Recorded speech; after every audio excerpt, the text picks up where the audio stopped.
आपल्याला करायचाच आहे तेव्हा पुढे दुमत नाही तर थोडा वेळ लागतोय ही वस्तुस्थिती आहे. आतापर्यंत तो व्हायला पाहिजे होता कारण आम्ही शब्द दिलेला होता.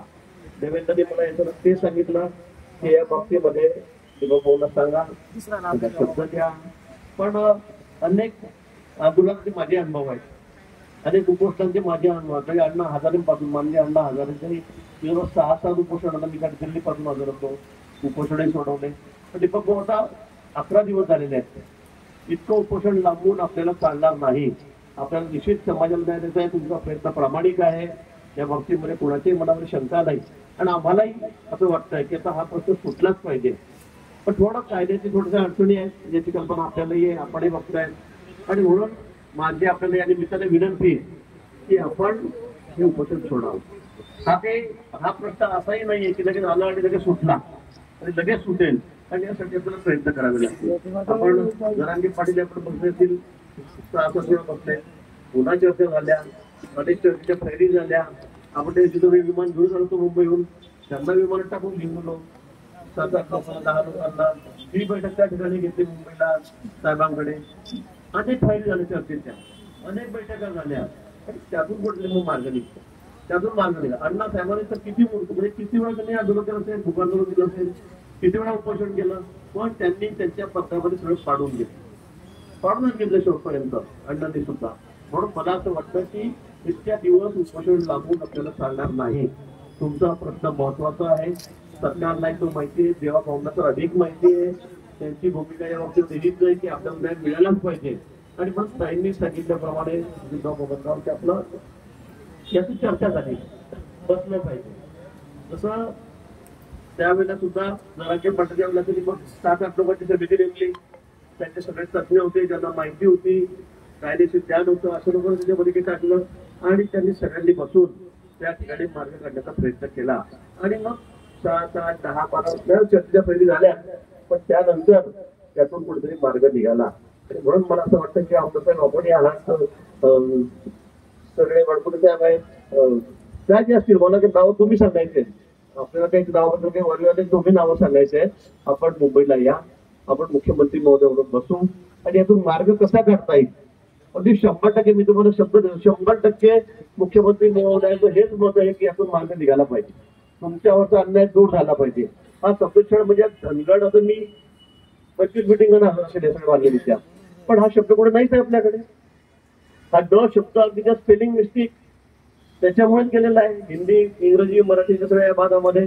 आणि हा धनगड शब्द आपल्याकडे नसल्यामुळे आपल्यावर अन्याय आता ही वस्तुस्थितीच आहे, हे आम्हालाही मान्य आहे.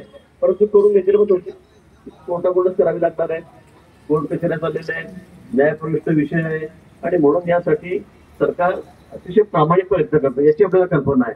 आणि म्हणून मला असं वाटतं की अजून आपलं काही म्हणणं असेल, अजून आपला काही रस्ता काढायचा जर तुम्ही सुचवला 3% वेळ देऊन स्पेशली करून आदिवासींच्या आरक्षणाला कुठे धक्का न लागू देता असा आपला जर विषय असेल, मला वाटतं तो आपण चर्चेतून सोडवला पाहिजे. माननीय मुख्यमंत्री महोदय यात खूप आपल्याला माहिती आहे, त्यांचा अभ्यास मोठा आहे, त्यांना सगळी खडा माहिती आहे. आणि म्हणून मी तुम्हाला विनंती करणार आहे, ताईकडे विनंती करतो आणि सगळ्यांच्या वतीने आम्ही तुम्हाला विनंती करतो की आपण उपोषण थांबवावं. मंगळवारी उद्या परत सुट्टी जाऊ द्या, दोघं तुम्ही आराम करा. मला वाटतं मंगळवारी आपण त्या ठिकाणी यावं आणि त्या ठिकाणी येऊन आपण चर्चा करून अजून काय मार्ग काढतो. तुम्ही सुचवलेला हा नुसता या ठिकाणी आहे मार्ग जो आहे हा असं पण नाही की ते आम्ही कधी मान्य करावा. आम्हाला एवढे अधिकार पण नाही की पगडीचे पालकमध्ये म्हणजे आपण ठीक आहे 3% मान्य झालं, असा अधिकार त्यांना पण नाहीये, मला पण कोणालाच नाही. हा विषय सरकारचा आहे, कॅबिनेटचा आहे, किंवा तो कायदेशीर कसा बसेल ते सध्याकडून अधिकाऱ्यांकडून जाणून घ्यावं लागेल. आणि म्हणून मला असं वाटतं की आपण आज उपोषण सोडवावं आणि तयारी करावी. 2 दिवस मंगळवारी आपण सगळे त्या ठिकाणी या, 6 जण या, 12 जण या, 50 जण घेऊन या. तुम्हाला त्या ठिकाणी आपण चर्चा करू, बसू, कसं नियमात बसवता येईल पासून बघू आणि नंतर हा प्रश्न निश्चित आपण सोडवण्याचा प्रयत्न त्या ठिकाणी करू. माननीय मुख्यमंत्री महोदय पण आता विमानामध्ये आहेत, जळगाव ते निघालेले आहेत. 15-20 मिनिटामध्ये 10-15 मिनिटामध्ये मला वाटतं ते नागपूरला उतरतील. मी आपल्याला त्यांचे बोलणं करून येतो आणि पुन्हा आपल्याला विनंती करतो की आपण उपोषणात थांबावं, आपल्या तब्येतीची काळजी घ्यावी. आपल्याला जर पुढे लढायचं असेल, हा लढा अगदी शेवटच्या टोकापर्यंत न्यायचा असेल किंवा तो न्याय मिळवून घ्यायचा असेल तर आपली तब्येत चांगली असणं हे गरजेचं आहे, आवश्यक आहे. आणि म्हणून पुन्हा मी आपल्याला ते सर्वांच्या वतीने मुख्यमंत्री महोदयाच्या वतीने या ठिकाणी विनंती करतो की आपण उपोषणाच्या ठिकाणी थांबवावं, काही करून ते थांबवावं. आणि त्या राज्यामध्ये एवढा पाऊस पडतो, इतका हाहाकार आहे की मग आम्हालाही वेळ मिळत नाही, तिकडेही जावं लागतं, तिकडे धावपळ करावी लागते. 2-3 दिवस अजून पावसाचा इशारा दिलेला आहे, त्यामुळे अजून काय होईल कुठे सगळ्या नजरांचे ते राज्याकडे असतात. आणि म्हणून आता आपण आपल्या स्वतःला क्लेश न देता आपला प्रश्न सुरक्षित मार्गाने आपण तरी निश्चित सोडवू, पण आपण उपोषण सोडवण्यासाठी अधिक गरजेचं आहे. हा एका उपोषणाचा सुधारा प्रश्न नाही, आपल्याला याची कल्पना आहे, पण आपण जी सुरुवात केलेली आहे. आणि खरंच त्या दिवशी मी टीव्हीवर पाहिलं, मी म्हटलं मागचं चित्र दाखवताय का असं मोर्चा आहे, मला असा प्रश्न पडला. मला वाटलं मागचं मी जुनं दाखवत आहे का, म्हटलं आमचं मी एसटीनं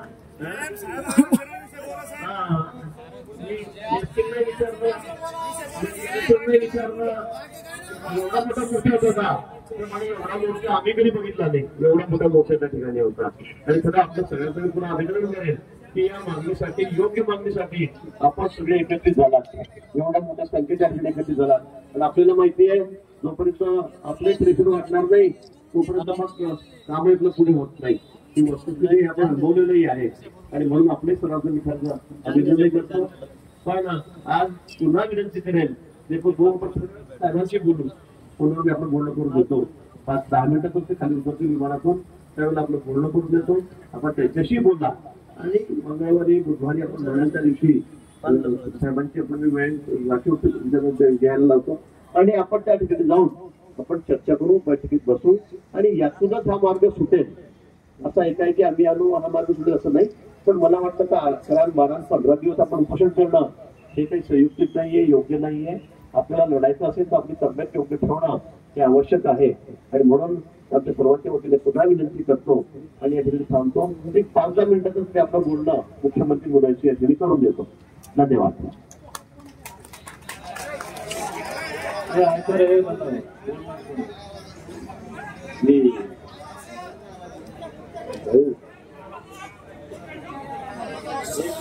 एक मिनिट थांबा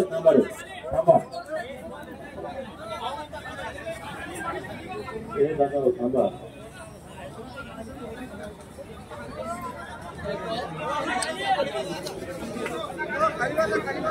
अरे मुख्यमंत्री साहेबांचा फोन आहे, 5 मिनिटं थांबा रे बाबा.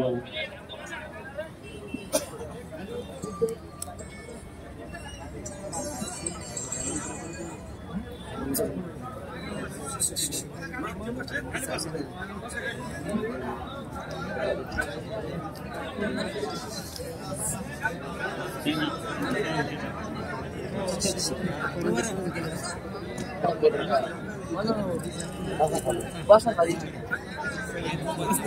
Basta.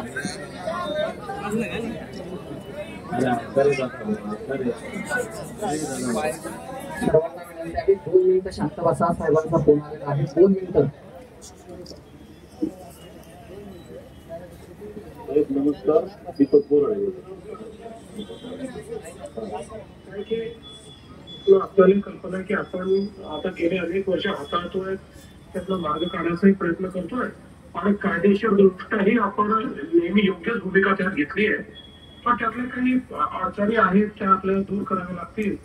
तर ते कसं आहे की तुम्ही एकदा मला असं वाटतं या तुमच्याही काय आयडिया ते समजून घेऊ, काय अडचणी आहेत त्याही आपण त्याच्यावर चर्चा करू आणि मार्ग काढायचा प्रयत्न करू. आपल्याला मार्गच काढायचा आहे. आपल्याला काही म्हणजे तुम्हाला माहिती आहे पहिल्या दिवशीपासून मी एक खंबीर भूमिका यात घेतली आहे, पण त्यात वेळोवेळी अडचणी येत गेल्या आहेत.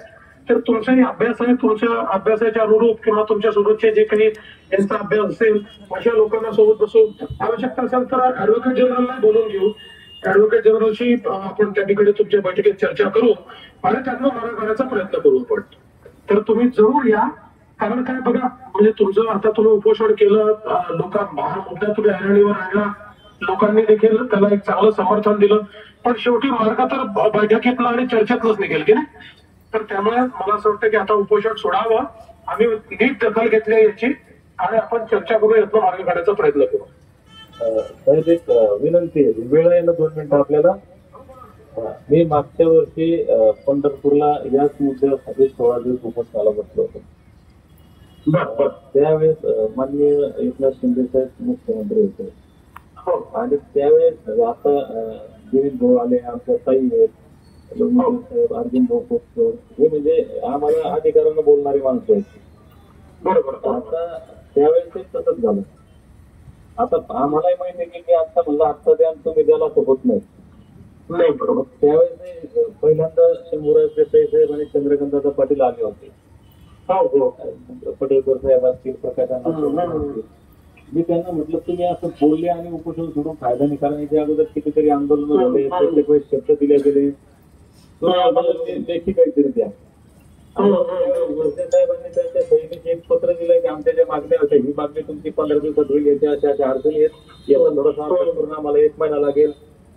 ते पत्र आज माझ्याकडे आहे. आता 1 वर्ष कंप्लीट झालं. 25 सप्टेंबरला मी उपोषण सोडलं होतं 16 दिवसाचं. माझ्यासोबत आणखी 5 करायचे ते सुटलं. बरोबर आहे. आता काय झालंय, म्हणत आहे की तोंड एकदा सोडलं की ते आपण टाकही बघून करतो.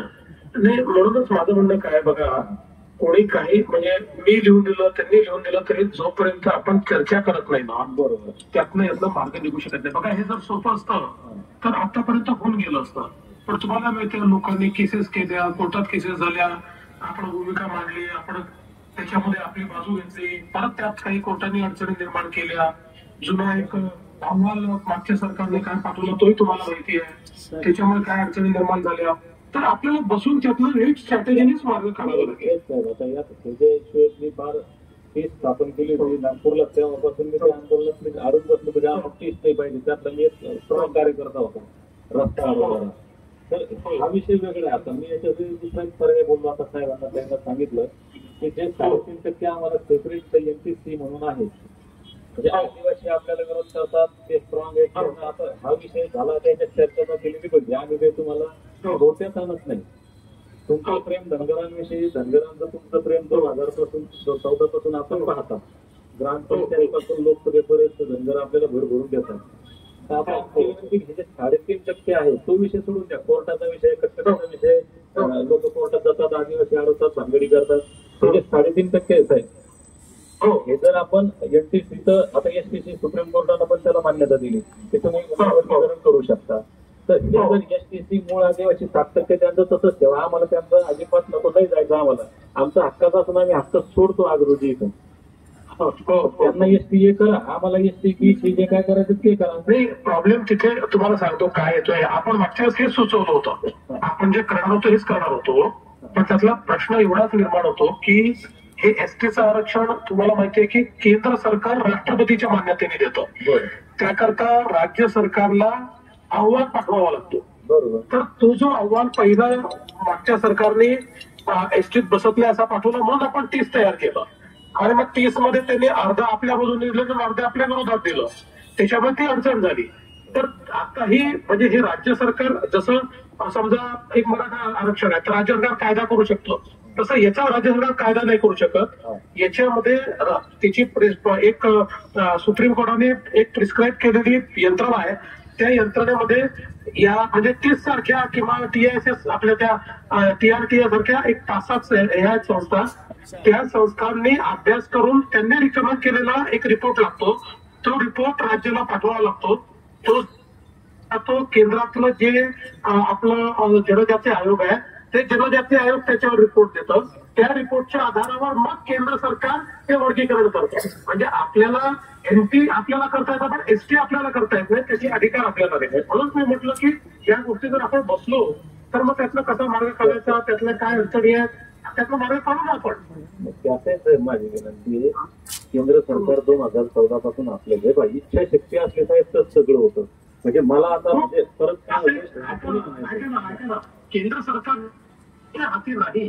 तुम्ही एक लक्षात घ्या, सुप्रीम कोर्टाने जी प्रोसेस प्रिस्क्राईब केली आहे, म्हणून आपण कोर्टाचा आपण विषय का केला, आपण कोर्टाचा विषय याकरताच केला की सुप्रीम कोर्टाने जे प्रिस्क्राईब केलं आहे त्यानुसार ते बसवलं पाहिजे, म्हणून कोर्टात गेलो. आपण ती भूमिका मांडली. पण तुम्हाला ते शेवटच्या क्षणी आपल्या 2 संघटना दोघांचा त्या विवादामध्ये त्यांनी थोडासा प्रॉब्लेम तयार केला आणि आपल्या बाजूने असलेलं थोडं इकडे तिकडे झालं. पण काही हरकत नाही, अजूनही ते आपल्या हातून नाही गेलेलं.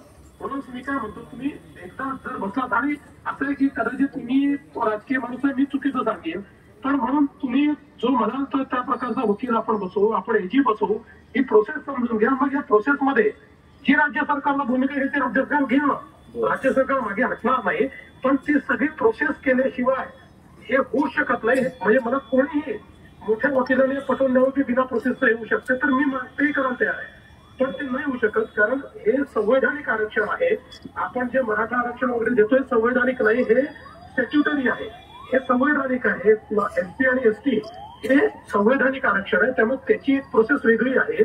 तुम्ही त्याला एसटी ए म्हणा, बी म्हणा, सी म्हणा, काही केलं तरी प्रोसेस तीच आहे, प्रोसेस वेगळी नाही आहे. म्हणून तुम्ही माझी तुम्हाला विनंती, तुम्ही जरा आमच्या सोबत बसा, आपण बसून यातनं कसा मार्ग काढायचा करू. आणि तुम्हाला एक माहिती आहे की आम्ही म्हणजे आमची भूमिका पहिल्या दिवशीपासून आहे आपल्या बाजूची. आम्ही कुठेही, आणि आता तर तुम्ही इतकी चांगली भूमिका घेतली की तुम्हाला एसटीचं जे काही आत्ताचं आहे त्याच्यामध्ये घुसायचंच नाहीये, त्याच्यामुळे तुम्ही फार चांगली भूमिका मांडलेली आहे, त्यामुळे त्याच्यातलाही मार्ग आपण काढू शकतो. तर हे कसं आहे, हे तुम्ही तिकडे बसले फोनवर आपण बोलतोय, याने होणार नाही. आपल्याला बैठकीत समोरासमोर बसून काही अडचणी अजून आहेत, त्या अडचणी कशा दूर करायच्या याचा प्रयत्न करावा लागेल आणि त्यातला मार्ग काढावा लागेल. चालेल ना साहेब. आता हे आज आला तुमचा आम्ही जे एसटीसीचं सांगितलं एबीसी करायचं, आता आपण जर समजा आता निजाम गॅजेट आहे ते स्वातंत्र्यापूर्वीच आहे, ते आपण काही त्यात पर्याय काढून हे करून लागू करतो. हे तर नाही, ते तुम्हाला लागू करून फायदा होत नाही. कारण मराठा समाजाला ही आता जे आपण लागू केलं हैदराबाद गॅजेट, ते आरक्षणाकरता लागू केलेलं नाहीये, ते जातीकरता लागू केलं आहे. ते आरक्षणाकरता लागू नाही, ते फक्त जातीकरता. म्हणजे कोणाची एंट्री जर कुणबी असेल तर कुणबी समाजाला जे आरक्षण इथे ते आरक्षण मिळत आहे. आता आपली एंट्री जर त्यात धनगर मिळाली तरी आपल्याला धनगर समाजाचं आरक्षण हे एंटिटीच आहे, ती एसटी नाही आहे. त्यामुळे हैदराबाद गॅझेट लागू करूनही त्याचा फायदा होत नाही. नाही, मला ते नाही म्हणायचं की 36 नंबरला जे धनगर आहे ते कोण आहे, हे आपण काही कोर्टाचा एफिडेव्हिट केलेलं आहे. तेच सांगितलं ना आपण की ते हेच आहे, कोर्ट अजून कोर्टात ते झालं नाही. तुम्हाला माहिती आहे ते शेवटी काय भानगड झाली, म्हणून आता आपण तिथे सुप्रीम कोर्टात ती भूमिका घेतोय की बाबा हेच आहेत ते 36 नंबरचे धनगर, म्हणजे हेच धनगराची भूमिका सुप्रीम कोर्टाने घेतली आहे. याला सगळा फार विलंब होतोय साहेब या गोष्टीला. मला असं वाटतं नाही, बरोबर आहे. पण आता दादा तुम्ही एक लक्षात घ्या की ज्या गोष्टी कायद्याच्या आहेत त्या कायद्याने सुटली की नाही, त्या कायद्याच्या बाहेर जाऊन तर करता येणार नाही. म्हणून तर म्हटलं तुम्ही एकदम चांगली भूमिका घेतली आहे की आदिवासींच्या ह्याच्यात तुम्हाला कुठे वाटेकरी व्हायचं नाही, तुम्हाला तुमचं स्वतंत्र पाहिजे आहे. त्यामुळे आता आदिवासी समाजाचाही आपण त्यांच्याशी चर्चा करू शकतो, त्यांनाही सांगू शकतो की तुमच्या याच्यात शिरायचं नाही आहे, त्यामुळे तुम्ही विरोध करू नका आणि आपण कायद्यात ते कसं बसवायचं या संदर्भातला प्रयत्न करूया. आम्हालाही देवभूमी आम्ही प्रामाणिकपणे सांगतो. मी तुमचं शिकवीचं भाषण फार म्हणजे काळजीपूर्वक ऐकलं, मी तसं ऐकत असतो. ते मी तिथं म्हटलं की तुम्ही मागत राहा, आम्ही देत राहतो. आमची जी भूमिका आहे तर तुम्ही द्याल ही खरोखर प्रामाणिकपणे अजूनही म्हणजे मी काय तुमचा समर्थन नाही किंवा तुमचा कार्यकर्ता नाही, तर भूमिका आहे, भावना आहे. सगळं बघा ना, म्हणून जोपर्यंत ते कायदेशीर होत नाही तोपर्यंत आपण आदिवासीच्या योजना लागू केल्या, त्या संदर्भात पैसे पण आपण दिले, त्या सगळ्या गोष्टी आपण केल्या. त्या योजनांचा फार घोटाळा साहेब मी आपल्या समोर आल्यावर तो विषय बोलेल. त्या आम्हाला योजना मी आता जे मागण्या दिल्या ना साहेब, मला लोक सगळे येत होते आमचे हो याच्यात ती टाका. मी माझ्या जीवनात एकच मागणी राखली. आम्हाला जर विमान भेटलं तर हे सातारा गाड्या घोड्या कशाला पाहिजे आम्हाला? ते तर बरोबर आहे, ते आपण बाकी आम्हाला गरजच नाही, ऑटोमॅटिक मिळणार आहे. ते तर बरोबर आहे. ही स्टॉप गॅप अरेंजमेंट त्याचा आहे, जोपर्यंत अमृत मिळत नाही तोपर्यंतची अरेंजमेंट आहे, अमृत मिळवायचंच आहे. तर आता याच्यात एक पर्याय म्हणजे आता आपल्याशी चर्चा झाली, सगळी मंडळी आपला आमच्याविषयी प्रेम आहे, आमच्या मनात आपल्याविषयी हे प्रामाणिकपणे करतो. जी हे बोलताना सुद्धा जनतेत बोलताना सुद्धा म्हणतो दिलं तर तेव्हा बोलतील नाही तर परत गॅरंटी नाही. आम्ही काय करणार तुम्हाला सांगतो, तुम्ही नाही दिलं मी आपला गावागाव फिरणार, लोकांना तुमच्या नावाने शिवायला हे आपल्याला दिलं यांना मतदान करू नका, आम्ही पावरे मतदान करणार, राष्ट्रवादीला करणार, सेनेला ते देतील मला गॅरंटी. बरोबर. त्यामुळे आता मी प्रामाणिकपणे विनंती करतो की तुम्ही हायचे विषय हे मला तुम्ही सगळे लिखित द्या तुमच्या सहीने. मी 16 दिवस उपोषण केलं पंढरपूरला, आता माझा 11वा दिवस आहे. आज मला 5-7 दिवस तुझ्या विस्तार केला नाही, मी तुम्हाला ऐका ना, यातल्या काही म्हणजे जी भूमिका आता मांडली आहे ना, ती घेऊन मी तुम्हाला चर्चेला निमंत्रित करतो. आणि मी तुम्हाला एक सांगू का, शेवटी चर्चेने यातला मार्ग निघू शकेल. बाकी म्हणजे उपोषण तुम्ही आता करून, उपोषण आपण कशा करता करतोय, ऐरणीवर आणण्याकरता, त्या ऐरणीवर आलेलं आहे. त्यामुळे आता चर्चा करून त्यातला आपण मार्ग काढायचा प्रयत्न करू. मी पत्र तुम्हाला पाठवतो तशा प्रकारचं, तुम्ही त्या पत्राचा सन्मान करून चर्चेला या. तर आता म्हणजे आम्ही 1 तारखेचा एक तो चक्का जामचा एक आव्हान दिलेलं होतं. त्याच्या अगोदर जर आपण हे सगळं दिलं तर उद्या पत्र पाठवतो. आहे. त्यामुळे आपल्याला आता या सगळ्या गोष्टी करायच्या नाही. मी उद्या पत्र देतो, तुम्ही त्याच्या पत्राचा थोडासा आदर घेऊन आणि या संदर्भातली आपण चर्चा करता या. चालेल. ते पत्र तुम्ही ते म्हणजे मी जे 3 मुद्दे सांगितलेले, मला एकतर तुम्ही जे लिगली 36 नंबर आहे त्याच्याप्रमाणे जे आपण तसंही काढू शकतो साहेब, जर काढायचा तर. नाही, काढायचा आपल्याला अधिकार नाही आहे दादा. नाही, आपण ते त्याच्यावर आपल्यावर लेखी आपल्याकडे एजीचं ओपिनियन आलंय की तसा जी आर नाही करतायत आपल्याला. हरकत नाही. तुम्ही ते त्या पद्धतीने की याच्यावर काय कारवाई करावी, किती दिवसात हे तुम्ही कशा पद्धतीने सोडवाल हे मला सविस्तर लिहून दिलं आपल्या सहीनं. आणि ते जर मला पटलं, मी आता आज काय झालंय साहेब, मी जरी आज आपल्याशी बोलत असलो म्हणजे दीपक मध्ये हा आता किंवा आवाज जरी असला तर आपण पाहिलं की आमच्या जालन्यामध्ये जितके लोक या ड्रोनमध्ये किंवा शहरात दिसले त्याच्यापेक्षा डबल लोक पोलिसांनी 10-20 किलोमीटर गाड्या आणून ठेवल्या. ते येऊन दिले साहेब आतमध्ये. आतमध्ये शहरात माणसांना जागाच नव्हते, त्यांनी बाहेर निघून गेले. सगळ्या लोकांचा विश्वास म्हणा किंवा यांच्या नजरा माझ्याकडे तेव्हा म्हणूनच काय आहे की माझं मत तेच आहे की उपोषण, धरणे आणि या सगळ्या गोष्टी या महत्वाच्या आहेत, पण ज्यांनी प्रश्न सुटणार नाही, प्रश्न आम्हाला बसूनच सुटणार आहे. आपण जे आता एक पत्र द्याल ते माझ्या सहकार्यांसोबत चर्चा करतो आणि मग सगळ्यांना विश्वासात घेऊन, कारण उद्या ज्या मग मी त्याविषयी निर्णय घेतो. पण मला मी म्हणलं होतं खात्रीशीर असलं तर निर्णय 100% घेता येईल, काही अडचण नाही. काही बोलतात आपल्याकडे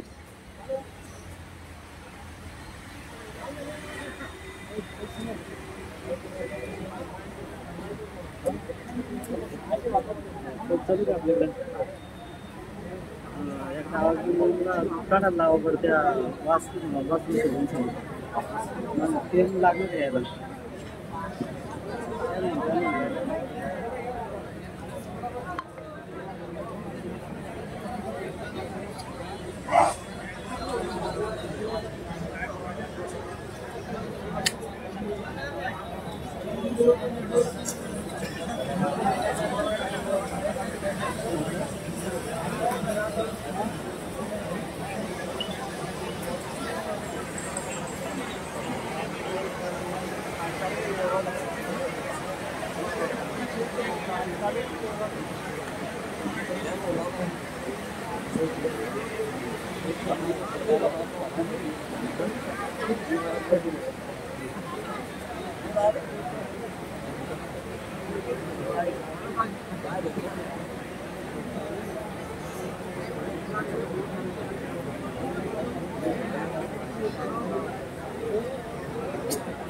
तुम्हाला